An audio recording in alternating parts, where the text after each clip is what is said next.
নবীরা যেমন বিনা হিসাব আল্লাহর জান্নাতি, সিদ্দিকরা যেমন বিনা হিসাব জান্নাতি, শহীদরাও এরকম বিনা হিসাব আল্লাহর জান্নাতে প্রবেশ করবে।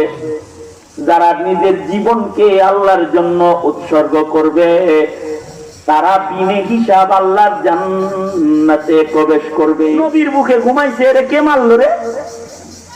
তো শহীদ কথা কয় না, খালি হাত নাড়ায়, তাকায়, হাত নাড়ায়, কথা কয়। সাঈদ ইবনে জুবাইর আঙ্গুলি সুজা কইরা হাত উঠায়া হাজ্জাজের চেহারা বরাবর আঙ্গুল উঠায়া কয়, আনতা তুমি মারছো, ভদ্র মোহ আপনি, रब को दिखाना है तुझे एक दिन ये मोह अपनी रब को दिखाना है।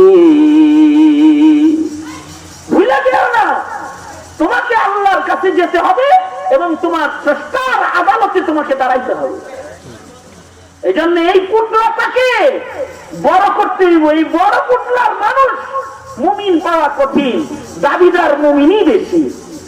আল্লাহর প্রেম দিয়ে নিজের হৃদয় ভাঙ্গা খান খান করে ফেলাইছে। এবার আল্লাহর ইমানি স্বার্থকে হাসিল করার জন্য সকল স্বার্থের জলাঞ্জলি দেওয়ার মতো প্রস্তুতি কম। ইল্লা মাশাআল্লাহ, এটা পাওয়া কঠিন।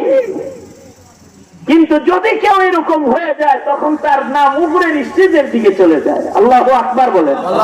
যদি কারোর তৈরি এরকম হয়ে যায় তখন সে উপরের দিকে যাইতে থাকে আস্তে আস্তে। শিকস্তা দিল জেসে হাসিল, শিকস্তা দিল জেসে হাসিল হकीकत में वही कामिल बहुत तालिब खुदा मिलता, शिकस्ता दिल नहीं मिलता बहुत तालिब खुदा मिलता, शिकस्ता दिल नहीं मिलता। দাবিদার মুমিন অনেক আছে, কিন্তু এই হৃদয়ের হালতের প্রেমের জ্বালাও পুরো ভালো মুমিনের অভাব আছে। এইটা সিদ্দিক যদি কেউ হইতে চায় তাইলে তার হৃদয়ে একটা জ্বালা পোড়া শুরু হইতে হবে। ওয়া সিদ্দিকুল্লাযী ইয়াবযুলুল কাউনাইনি ফি রিদা মাহবুবিহি, আল্লাহ পাওয়ার জন্য এই দুনিয়া ছাড়তে খালি রাজি তা না, আল্লাহ পাওয়ার জন্য জান্নাত ছাড়তেও রাজি। যেমন আব্দুল কাদের জিলানী রাহমাতুল্লাহ আলাইহি, ওনার মুনাজাতের ভেতরে ওলি বুজুর্গরা, ওনাদের ওলি বুজুর্গরা যারা দেখতে পারেন, এর মডার্ন ইসলামের অধিকারী যারা, তারা ওলি বুজুর্গদের দোয়া কালামও বুঝে না, ওলি বুজুর্গদের কারামতও বুঝে না, ওলি বুজুর্গদের কালারও বুঝে না। আব্দুল কাদের জিলানীর দুয়ার কালারটা কি কত সুন্দর, দুয়ার কালার বড় বীর আব্দুল কাদের জিলানী।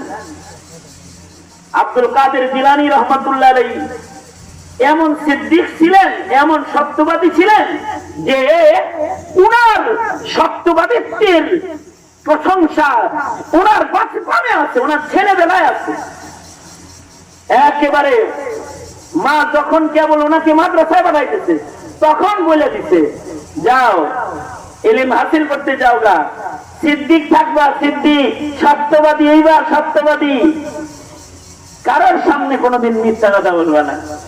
এই বাচ্চা আব্দুল কাদের জিলানী তিনি ডাকাতি ধরতে পরে সব দিয়ে দিচ্ছে। তো মায় বলছে, সব টাকা হারাই গেল, কিছু টাকা শিলাইয়া তোমার চামড়ার বেল্টের ভিতরে দিয়ে দিলাম স্বর্ণ মুদ্রা, এটা তোমার বিপদে কাজে লাগবে।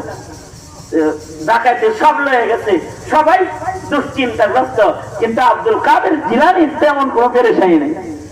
একজন ডাকাত এর অবস্থা দেখে যায়, তোমার কাছে মনে হয় আরো টাকা পয়সা আছে, তোমার তো কোনো পেরেশানি দেখি না। উনি বললেন, হ্যাঁ আছে তো। কই দেখলাম তো কিছুই নাই, এটা গোপন জায়গায় আছে। কোন জায়গায় গোপন জায়গা? এই চামড়ার বেল্টের বাঁধের নিচে সেলাই করা আছে। এটা কাইটা যখন টাকা বের করছে, টাকা পাই এই তো কয়, আরে তোরা কামাই আর করছিস কি, ভিতরে বেশি। পাইছি পাইছি, সব ডাকাত সব আবার এক জায়গায় হয়েছে। কি পাইছিস? কই পাইনি? এই চিঠির কোমরের ভিতরে ছিল সেলাই করা। ডাকাতের সর্দারের মাথা ঘুরছে। সর্দার বলে, কিরে তোমার নাম কি? আমার নাম আব্দুল কাদের। তোমার কাছে এই টাকা চামড়ার বেঁধে দিল কে? মা দিছিল বিপদের দিনে দিনে এটা কামে লাগে। এই জন্য তাই এই জিজ্ঞাসা আর এই গোপন জিনিস বের করে দিছো কেন? তো মা বলছে, বাবা সিদ্দিক হইতে হবে, তো সিদ্দিক হইতে হবে, জীবনে কোনোদিন মিথ্যা কথা বলবি না, জীবনেও মিথ্যা কথা কবি না, মিথ্যা ছেড়ে দিবি, মিথ্যা বর্জন করতে হবে। মিথ্যাবাদীকে ইলমের নূর দেয়া হয় না। আমাকে মা বলেছে মিথ্যা ছাড়তে আমার সিদ্দিক হইতে হইব, আমার ইলম হাসিল করতে হইব, টাকা দিয়া কি করবো? সিদ্দিকের পথ যদি চলে যায়, এই জন্য বলে দিচ্ছি। ডাকাতের সর্দার সাথে সাথে বলে এটা হলো ইনসান, আর আমরা হইলাম হাইওয়ান। এই বাচ্চা আব্দুল কাদেরের দিকে তাকান, আয় সবর কাছে তওবা করি, আমরাও সিদ্দিক ওমর সত্যবাদী হব। সব ডাকাতরা আব্দুল কাদের জিলানীর কাছে তওবা করেছে এবং পরবর্তীতে ডাকাত গুলাও সাহেবে নিসবত বুজুর্গ আল্লাহর ওলি হয়ে কবরে চলে গেছে। এই আব্দুল কাদের জিলানী তিনি কি বলতেন? তিনি শেষ রজনীতে যখন তাহাজ্জুদের পরে দোয়া করতেন, ওই সময় বলতেন, ওগো আল্লাহ, আমার কিন্তু জান্নাত দরকার না, আমার কিন্তু তোমারে দরকার। এরকম দোয়া রাবিয়াতুল বসরিও করেছে। ওগো আল্লাহ, আমার কিন্তু তোমাকে দরকার, তোমার জান্নাত দরকার না আমার, তবে তোমাকে পাইতে যায় যদি তোমার বানানো জান্নাত ছেড়ে জাহান্নামে ঢুকেও যদি তোমাকে পাওয়া যায়, তা আমি দুঃখের জীবন বরণ করেও জাহান্নামে থেকেও তোমারে যদি পাই, তাহলে আমি ওই দুঃখ বরণ করে নিতে রাজি আছি, আমার সুখের দরকার নাই, আমার তোমাকে দরকার। কেন এই দোয়া করেছে? আব্দুল কাদের জিলানী জানতো আল্লাহরে পাইলে বেশি পাই না, জান্নাত পায়াও যদি আল্লাহ না পাই, তাহলে অমন জান্নাতের কি দাম রইল? जो तू मेरा तू सब मेरा, फलक मेरा जमी मेरी, अगर एक तू नहीं मेरा तो कोई शय नहीं मेरी, अगर एक तू नहीं मेरा तो कोई शय नहीं मेरी।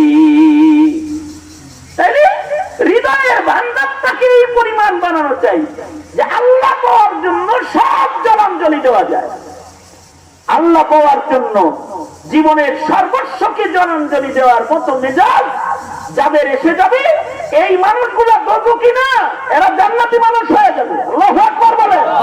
এই প্রস্তুতি রাখা নিজেদের ভেতরে। যদি এই মুজাহাদার এই সিঁড়িগুলোকে অতিক্রম করতে থাকে একটা একটা একটা একটা একটা একটা, তখন সে সিদ্দিক হয়ে যায়। এই দরজা খোলা সিদ্দিকের চেয়েও সহজ বিনা হিসাব জান্নাতে যাওয়ার মুবারক এক রাস্তা হলো শাহাদাতের রাস্তা। কেউ যদি নিজের জীবনটাকে হুৎপাত আল্লাহ প্রেমের টেম্পার বাড়ায় দিবার পারে, হঠাৎ করে আল্লাহ প্রেমের মিটারটা বাড়ায় দিচ্ছে আর কি, মৌকা মতো সময় মতো মালিকের প্রেম যে তার ভিতরে আছে এটা দেখা বলাইছে। এবার আল্লাহর জন্য নিজের জীবনটাই উৎসর্গ করা হয়েছে। যদি আল্লাহর রাহে কেউ শহীদ হয়ে যায়, তাইলে শহীদগণ বিনা হিসাব আল্লাহর জান্নাতি। আর শহীদদেরও একজন সর্দার আছেন, শহীদদের সর্দার হলেন হযরত আমির হামজা রাদিয়াল্লাহু তাআলা, সাইয়্যিদুশ শুহাদা। শহীদরাও বিনা হিসাব আল্লাহর জান্নাতে যাবে, যারা ইলায়ে কালিমাতুল্লাহর জন্য, আল্লাহর দ্বীনের জন্য, নবীর ইজ্জতের জন্য, আল্লাহর জমিনে আল্লাহর খেলাফত কায়েম করার জন্য, আল্লাহর জমিনকে, আল্লাহ পাকের নামকে বুলন্দ করার জন্য, আল্লাহর জমিনের মানুষদের নির্যাতন নিপীড়ন থেকে মুক্তি দেবার জন্য, আল্লাহর জমিনে এক আল্লাহর কালিমাকে তুলে ধরবার জন্য যদি কারোর জীবন বিতরণ হয়, তাইলে সেই শহীদ হয়ে যায়। আর যে শহীদ হয়ে যায়, আশ্চর্য, আমাদের মুরব্বীরা শহীদদের পরিচয় দিতেন, কেউ কি চাপ যে তুই তোর মরণকে মেরে ফেলবি? তুই যদি চাস যে তোর মরণের মৃত্যু হয়ে যা, তাহলে তুই শহীদ হয়ে যা। সুবহানাল্লাহ। তুই যদি চাস যে তোর মরণের মরণ হয়ে যায়, তোর মরণ মরে যাক, তুই চিরজীবী হয়ে যা, তাহলে তুই শহীদ হয়ে যা। এই কারণে নবী রাসূল কোন শাহাদাতকে বারবার তলব করতেন। আল্লাহর রাসূল তো বলতেন সুম্মা উহিয়া সুম্মা উকতাল সুম্মা উহিয়া সুম্মা উকতাল। আরে শাহাদাতটা যদি বারবার নসিব হইতো, কারণ শাহাদাতের মৌতের চেয়ে উত্তম মৃত্যু এই জমিনের উপরে আর নাই। এই জমিনের উপরে আর কত সুন্দর মরণ নাই, শহীদি মরণ, শহীদি মরণ। শহীদি মরণ যদি কারোর নসিব হয়ে যায়, শহীদরাও বিনা হিসাব আল্লাহর জান্নাতি। নবীরা যেমন বিনা হিসাব আল্লাহর জান্নাতি, সিদ্দিকরা যেমন বিনা হিসাব জান্নাতি, শহীদরাও এরকম বিনা হিসাব আল্লাহর জান্নাতে প্রবেশ করবে। যারা নিজের জীবনকে আল্লাহর জন্য উৎসর্গ করবে, তারা বিনা হিসাব আল্লাহর জান্নাতে প্রবেশ করবে। এমনকি শহীদি মওত যদি কারোর হয়ে যায়, তার মরণের মরণ হয়ে যায়, অমন মরণওয়ালাকে মৃত বলা হারাম হয়ে যায়। ইসলামের বিধান যে শহীদকে মৃত বলো না, শহীদকে মৃত মনেও করো না। ওয়ালা তাকুলু লিমান ইউকতালু ফি সাবিলিল্লাহি আমওয়াত ওয়ালা তাহসাবান্নাল্লাযীনা কুতিলু ফি সাবিলিল্লাহি আমওয়াতা। আল্লাহর জন্য যারা জীবন দিবে তাদের মরা বলবাও না, তারপরে মরা মনেও করবা না। এ কারণেই সেই বদর, উহুদ থেকে শুরু করে শাপলা পর্যন্ত যত মানুষ মরছে, তামসা মনে করো না, রাজনীতি করো, সিয়াসত যারা করো, এই মরণগুলোকে তামাশা মনে করবে না। এই মরণগুলো এমন মরণ যে এই মরণের মাধ্যমে মরণের মরণ ঘটে যায়, যে এরা চিরঞ্জীব হয়ে যায়, চিরজীবী হয়ে যায়, জীবিত হয়ে যায়। এদের মরা মনে করা হারাম হয়ে যায়, মরা মনেও করেন যায় না তাদের। আল্লাহর জন্য জীবন, নবীর প্রেমে জীবন, কোরআনের প্রেমে জীবন, ইসলামের প্রেমে জীবন। হেন্দাবাজির জীবন দান না, এটা চাঁদাবাজির জীবন দান না। আল কাতিল ওয়াল মাকতুল কিলাহুমা ফিন্নার, ওইটা না। আল্লাহর জন্য মাতা ফি সাবিলিল্লাহ, আল্লাহর লেগে মারা গেছে, দিনের লেগে মারা গেছে।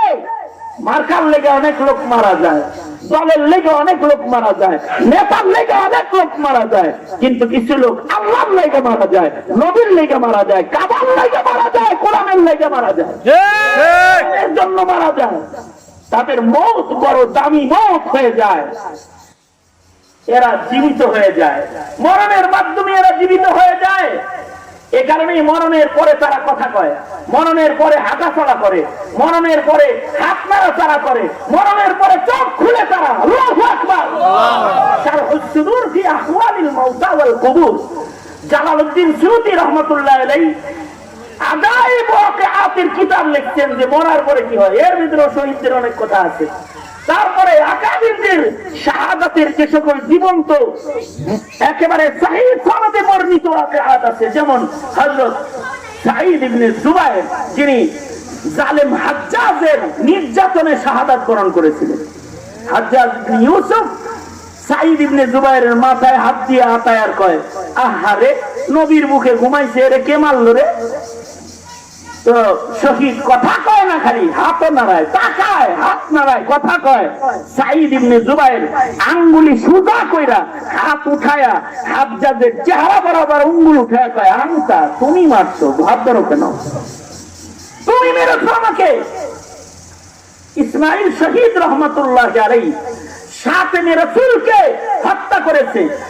মাথা ছাড়া, মাথা ছাড়া, মাথা ছাড়া, গর্দান করে রয়েছে দূরে, মাথা ছাড়া যুদ্ধ করে দেয়া শাতিমে রাসূলের জান নাশ করছে। আল্লাহু আকবার। শহীদ জীবিত, জীবিত। হাকিম মুহাম্মদ থানভী রাহমাতুল্লাহ আলাইহি, যিনি 1000-এর উপরে কিতাব লিখেছেন, হাকিম মুহাম্মদ থানভী রাহমাতুল্লাহ আলাইহি, হাফেজ জামিন শহীদ রাহমাতুল্লাহ আলাইহির কথা হযরত থানভী রাহমাতুল্লাহ আলাইহি উনি খুতবাতে জুমার ভেতরে মুহররমুল হারামের শাহাদাতের বর্ণনার ভিতরে আনছেন। যে হাফেজ জামিন শহীদের কবরের পাশে দাঁড়ায়া একজন বলতেছে, কোরআন তেলাওয়াত করতেছে আর ইসালে সব করবার লাগছে। তো কবরের ভিতর থেকে ধমকি আসছে একটা, কবরের ভেতর থেকে ডাক দিতেছে, এই কেন কোরআন পড়ো আমার কবরে, হাঁটাই হাতে যাও কিছু মুর্দার পর যাকে তেলাওয়াত করো। কবরের ভিতর থেকে আওয়াজ হইছে, যা এখান থেকে কোন মরা মানুষের কবরে যে কোরআন পড়কে যা। কারণ হলো মাই হাফিজ হো, জামিন শহীদ বলে মাই হাফিজ হু, কবর থেকে বলতেছে मैं हाफिज हूँ, मैं शहीद हूँ, मैं जिंदा हूँ, तिलावत कर रहा हूँ। আমি নিজেই কোরআনের তেলাওয়াত করতেছি, তোর তেলাওয়াত শুনবো কেমনে? যা, আমি হাফেজ, আমি শহীদ, আমি জীবিত, আমি নিজে তেলাওয়াতরত। সুতরাং আমার কবরের পানে কোরআনের তেলাওয়াতের ইসালে সব এই মুহূর্তে দরকার নেই। যাও কিसी মুর্দার পর যাকে তেলাওয়াত করো, যাও কোন মুর্দারের কবরে গিয়ে তেলাওয়াত করো। এই কারণেই সত্যিকারের ইমানদার যারা তারা মরণকে কখনো ডরায় না। আলেম ওলামারা মরণকে ডরায় না তো, বারবার জীবন দিতে রাজপথে খালি হাতে যায়, পিস্তল নিয়ে যায় মৌলবীরা কখনো রাস্তায় নবীর প্রেমে যায় খালি হাতে যায়, জানে জালেমের গুলিতে মরলে সিধা জান্নাতের দ্বার খোলা আছে। এ কারণে তো মামুল হক একা কাউরে বাচ্চা দেয় না, কুরআন বলতে চলতে থাকে, কুরআন বলতে থাকে। কারণ কি, মরলে শহীদ হয়ে জান্নাতে চলে যাবো, সিধা জান্নাতে চলে যাবো। ইবাদত যদি শহীদের কম হয় তাও শহীদ বিনা হিসাব জান্নাতে চলে যায়। হাদিস শরীফে তো আজব ঘটনা বর্ণিত আছে। আল্লাহর রাসূল বলে কি, যাকা রাব্বুনা আলা রাজুলিন, আল্লাহর রাসূল বলে, এই জানো জানো একজনের দিকে চাইয়া আরশ থেকে আল্লাহ হাত লাগছে, একজনের দিকে চাইয়া আরশ থেকে আল্লাহ হাসতেছে।